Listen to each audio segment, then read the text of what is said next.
Hey everyone, we wanted to tell you about something really cool going on with our friends at High Camp Flasks. They make flasks that are built for those on the go and are ready to tackle the elements along with you. Right now they have a Kickstarter campaign for their new half-light flask. It's 375 milliliters stainless steel. It comes with its own tumbler. It attaches right with a magnetic lock. It's super cool and looks like a bullet. The best thing is it's built for you to take it on the go with its no-drip lip. You want to go camping, fishing, you're on a road trip, or how about you're flying somewhere and you don't want to put a glass bottle in your suitcase. Fill up your half-light and stick it in your checked bag. Find out more on highcampflask.com to back their Kickstarter project, and make sure to follow them on Instagram at highcampflask to see it in action.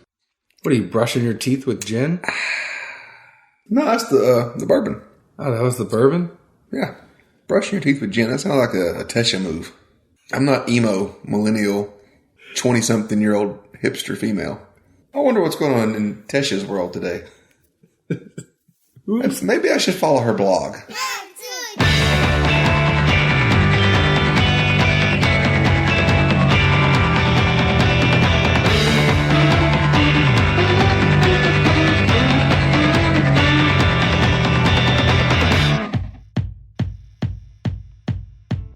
Hello, everyone. My name is John Edwards. With me, as always, is Zeke Baker, and together we make the Dad's Drinking Bourbon. Wherever you are, whatever time it is, thank you very, very much for being a part of our day. We're happy to be a part of your day. Zeke, say hello to the folks. Hello. Sorry, you caught me mid-swaller, so I had to circle back. Holler and swaller? No, just swaller. While you're swallowing, let me talk about a couple things. Just get the admin stuff out of the way so we can get to drinking. Guys, if you are around on February 23rd, we are doing a bottle share at Zeke's house. Please reach out to us. We'd love to have you come over. It'll probably be about 9 p.m. We're about 3 months late on everything, or 4 months late on everything. It is our anniversary party, even though our anniversary is in November, and it is also a Zeke's birthday party, where Zeke's birthday is in January. But we'd love to have you there. Don't feel like you need to bring anything crazy. Just show up, hang out. You want to bring a store pig? Great. You don't have to bring a expensive Willet like Zeke. You can bring something a little bit more accessible. All I'm rolling with is this gallon of Shinley. Oh. I mean, who's seen a gallon before? I don't know. It's fun to just carry around and look at because it's so obnoxious. I had it in the car and the kids in the back seat. Charleston's like, "That's the big one." We go around a curve. I had to sit in the front seat in the floorboard, and it like swings over and hits the door. He's like, "Dad? No. Is that going to knock the door open?" I'm like, "I don't know, boy. It's a big bottle, though, ain't it?" He's like, "It's big." Well, another thing we have to talk about that is big is that you and I are podcasting the Whiskey Warmer. It is a whiskey event that happens in the Nashville area, in the Middle Tennessee area. Every spring, this is the third or fourth year it's happened. It's going to be down at the West Haven Residence Club down in Franklin. It's kind of a big deal, a really cool whiskey event. There's going to be a lot of great people there, a lot of local distilleries, a lot of other distilleries like Four Roses, Russell's, Jim Beam, Wild Turkey. You got Makers, you have Leaper's Fork, you have Bellmead, a good mix of local and other big name distilleries that are going to be there. Zeke and I will be podcasting from there, and we're going to do something really cool to go along with it. And once we can officially get the word out on that, we will. Well, we're covering, not hosting per se, though, right? No, we're just covering the okay. event. Don't anybody have any misconceptions there. We'll get some interviews with some people that are there, find out what's going on. We'll try to do some fun things there too. You know us. We don't take ourselves too seriously, so it'll be good. But we're going to try to take ourselves seriously right now because the good folks over at Old Elk Distilling in Fort Collins, Colorado, they know the way to Zeke's heart, because not only did they send us a bourbon to try, they sent us a gin to try. And I will be completely honest with you, outside of the typical whiskeys that we all have together, gin is probably the one thing that Zeke and I agree on. You know, Zeke drinks more tequila and things like that than I do. Zeke has some vodka. I go for some Irish whiskey and some scotch. Gin is the one thing outside of whiskey, American whiskey, that we both agree on. Most parts, and it is humorous that I know, at least personally from conversations with friends and some random comments here and there, catch a little flack at times for the other products we may or may not gravitate to and include. And at least my standard defense line is by using these various other products, we're keeping the palate fresh because we're not continuously hitting the same sensory spots. So it's dancing around, giving us some movement and allowing us to think. That's my generic answer anyway. That's a good answer. Old Elk comes in at 51% corn, 34% malted barley, 15% rye. Very, very interesting. We'll come back to that 34% malted barley. It is 44% ABV, 88 proof. The age is a minimum of 4 years. The brains behind this is Greg Metze, the former Master Distiller at MGP. The price on this is around $45. 45 is not bad. No. It's a good entry point into the market. Zeke, I know it's my turn, but I admittedly have to catch up on the drinking side because I was doing the research side. Tell you what, John, always working over there. Yeah. I want to thank the good folks at Old Elk again for sending us this bourbon and the gin. We'll talk about both, but go ahead and tell me what you thought of the bourbon first. Let's see here. So, nose-wise, warm, roasted, malted barley to a degree. Not, like fresh mash as far as, the barley you get when somebody runs a beer, but definitely already cooked, the malted side, and just the warmth and inviting side of things. To me, I thought this would be an ideal coffee, the way that the nose came off. It didn't have some of the other things that I don't attribute to or like with coffee. I don't know why it hit, but that's where I was. Also, for only being 88 proof, a fair amount of alcohol comes off. It's not pungent or upsetting, so to speak, but you're not drinking coffee or tea or water or whatever it may be. Then I also kind of got an element of, roasted nuts, so to speak. Moving on toward the palate, that malted barley really kind of shines through. Admittedly, I had a couple of pulls off this before we tasted it officially. And I laughed because I was like, man, this kind of hits me in some good spots. So as I'm reading the back label, part of the description says they use 4 times the amount of malted barley of most mashes. So then I laugh and, think of Strand's, another Colorado whiskey product, which I'm admittedly a fan of. Thought, oh, well, it makes sense. This is in my wheelhouse, so to speak, and kind of got a nice chuckle to myself. One of the first notes I get on it, palate-wise, it's kind of like the Nutter Butter wafers. Not the one shaped like the peanut with the cracker, but the wafer that has inevitably, that malt context to it with a little peanut butter inside of it. Somewhat of the corn, sweet aspects as well. The little bit of rye component that's there, I think it really balances in well. At least to me, that's where I attribute most of the kick this has for an 88 proofer, yet not really any rye components. Kind of segueing off the palate note, so to speak, but I thought it was funny, especially this being a former MGP distiller, and obviously they're now well known for a very high rye mash and what they were able to do with that.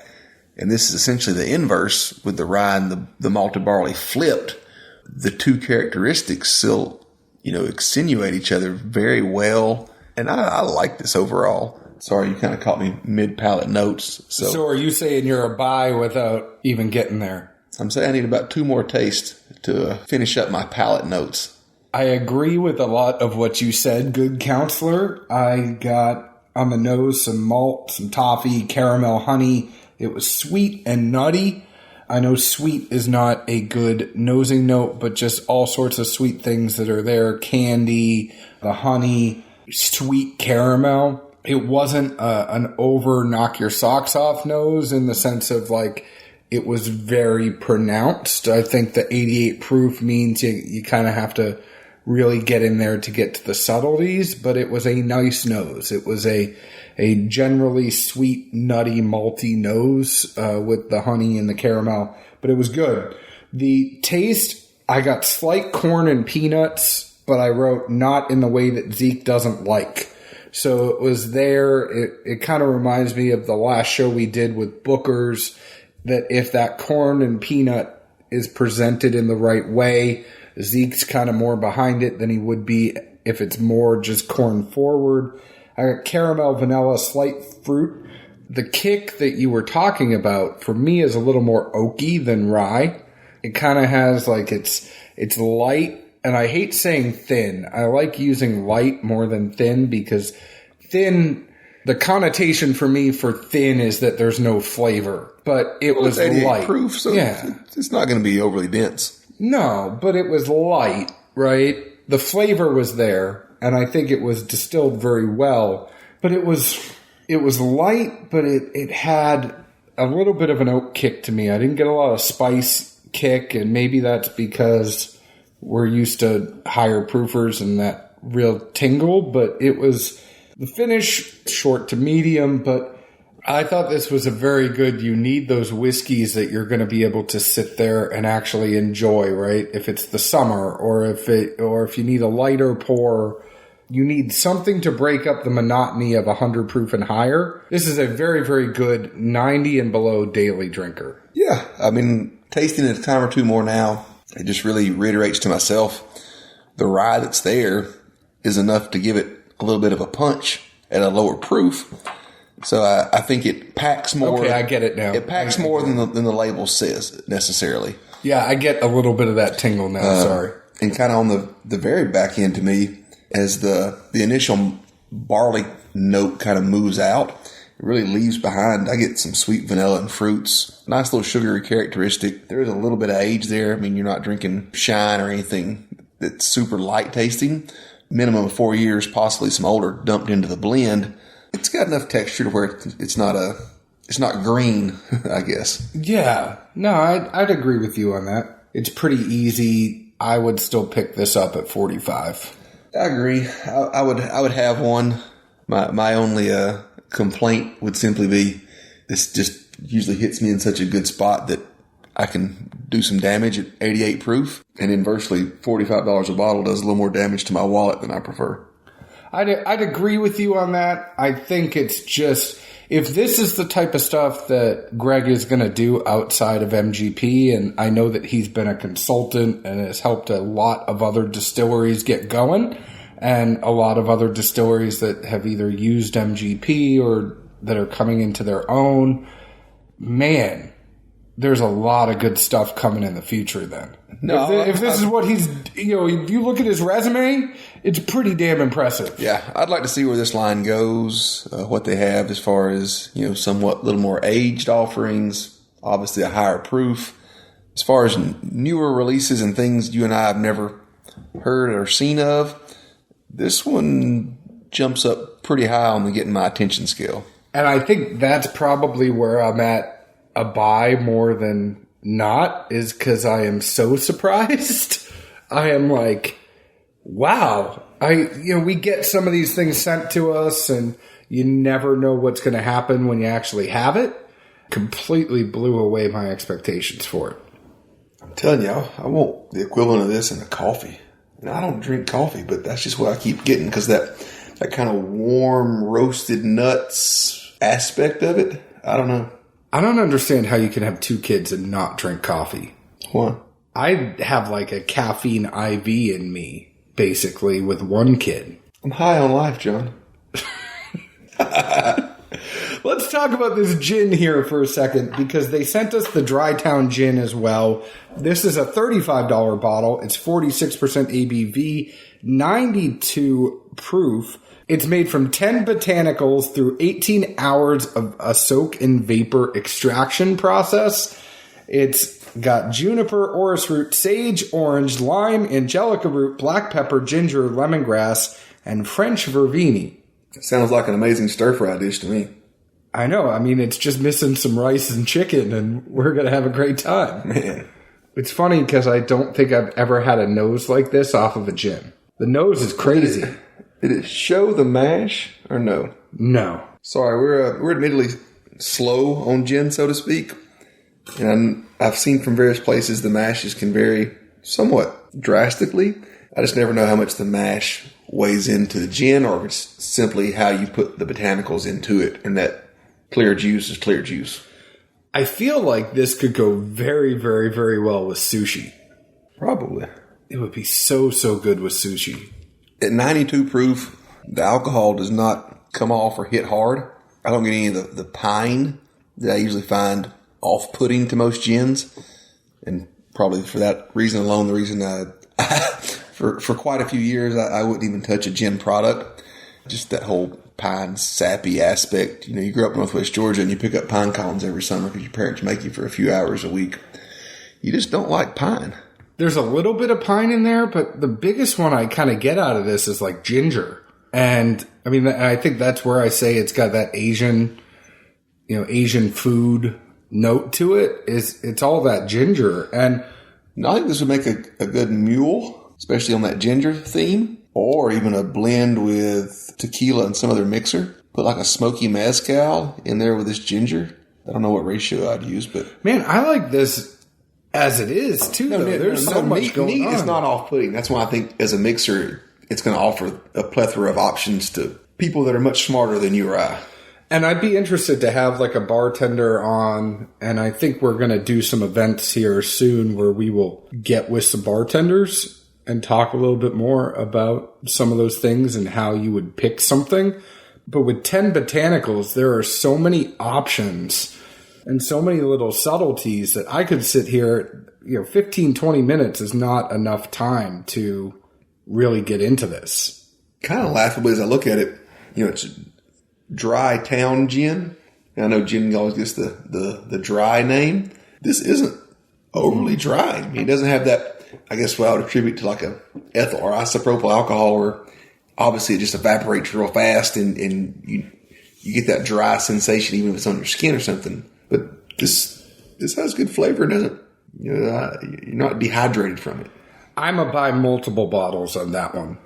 Opposed to where we talked about Old Elk, it's good to have one bottle of that on the shelf. I would get multiple bottles of that Dry Town gin because I have a feeling that I know yours is already gone, but mine is probably going to not be far off. I kept mine unopened until we actually did this episode, but I can't imagine that lasting through the weekend. Well, it is wintertime. I don't know how much of a draw it has, but come summer, sheesh, man. I'd like to see a margarita hybrid of gin and mezcal with a mixer in this.